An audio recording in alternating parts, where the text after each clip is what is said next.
Smart class के YouTube channel पर। देखिए आज का जो टॉपिक है मौर्य साम्राज्य के दूसरे पार्ट में हम लोग जाने वाले हैं। इसमें हम लोग जानेंगे कि किस तरह बिंदुसार ने अपना शासन तंत्र चलाया था और किस प्रकार से इनका शासन तंत्र प्रभावित था पूरे भारत में। इन्होंने दक्षिण भारत के कुछ क्षेत्र को जीता था, किंतु ये भी कलिंग को जीतने में असफल रहे थे।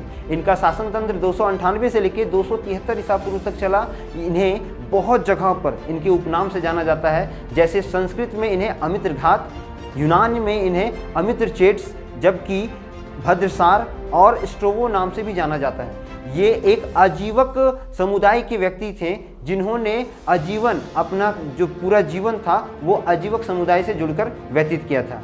इनके शासनकाल में कुछ मुख्य घटनाएं हुई थी, उनके बारे में मैं आपको पहले बताता हूं। देखिए तक्षशिला में 2 बार विद्रोह हुआ था जब ये वहां के शासन तंत्र को संभाल रहे थे।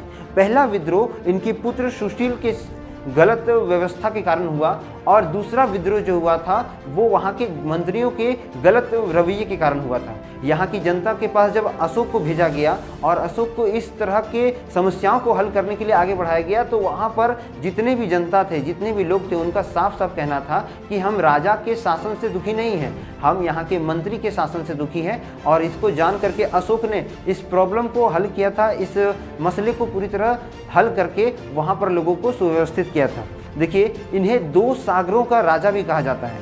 बिंदुसार को 2 सागरों का राजा भी कहा जाता है, जिसमें सबसे पहले अरब की सागर और दूसरा बंगाल की खाड़ी है, क्योंकि इन दोनों पर इनका कंट्रोल था बहुत अच्छा। ये वहाँ का पूरा नियंत्रण अपने अधीन संभालते थे और साथ ही साथ वो जितने भी व्यापार करते थे ये क्षेत्र काफ़ी प्रभावी था। इसलिए कोई भी अन्य देश के राजा या अन्य देश का व्यापारी अगर यहाँ आता था भारत के अंदर, तो उन्हें इन दोनों सागरों से होकर गुजरना पड़ता था जो बिंदुसार के अधीन था।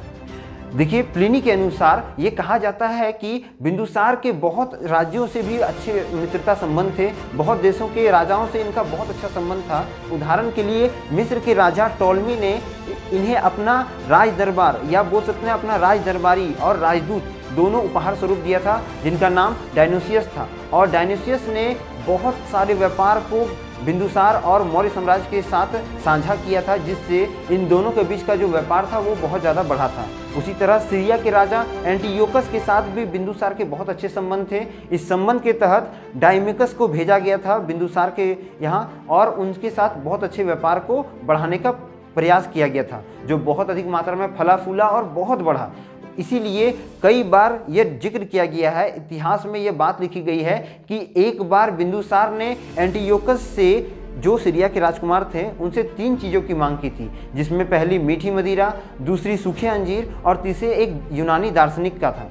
किंतु एंटीयोकस ने अपनी सुरक्षा नीति और अपने राज्य के सुरक्षा के लिए मात्र 2 चीज़ों की पूर्ति की थी, जिसमें मीठी मदिरा और सूखे अंजीर की ही बात कही गई है। जब एंटीयोकस से तीसरे मांग को मांगा गया तो उन्होंने साफ इनकार कर दिया और बिंदुसार से यह निवेदन किया कि हम आपको जो आपने तीसरा दार्शनिक का मांग किया है वो आपको हम नहीं दे सकते हैं, ये हमारे सुरक्षा के विरुद्ध है। इस तरह से दोनों राज्यों के बीच में जो मित्रता संबंध था वो थोड़ा बिगड़ गया था और एक युद्ध जैसी प्रवृत्ति बन चुकी थी, किंतु युद्ध हुआ नहीं और दोनों का व्यापार जो था वो पूरी तरह बाद में खत्म हो जाता है। इन्हें बहुत जगहों पर पिता का पुत्र और पुत्र का पिता भी कहा जाता है, क्योंकि बिंदुसार एक ऐसी कड़ी थी जिसने चंद्रगुप्त मौर्य और सम्राट अशोक के बीच के संबंध को जाहिर किया था।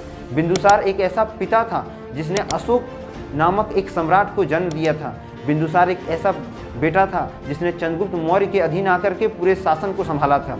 देखिए 273 ईसा पूर्व में इनकी मृत्यु हो जाती है और इनकी मृत्यु होने के बाद ये पाटलिपुत्र में ही इनका देह संस्कार होता है। इनकी जो मुख्य अर्धांगिनी थी वो चिरुमित्र और सुभद्रांगी थी। इनकी माँ का नाम दुर्धरा था जिन्होंने इन्हें जन्म दिया था। और बहुत सारे इतिहासकारों का ये मानना है कि बिंदुसार के लगभग 100 से भी ज़्यादा पुत्र थे।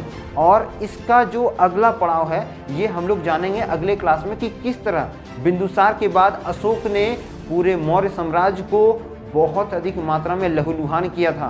किस तरह अशोक ने अपने भाइयों को मार करके अपना शासन का प्रभुत्व जमाया था और किस प्रकार अशोक का हृदय परिवर्तन हुआ था।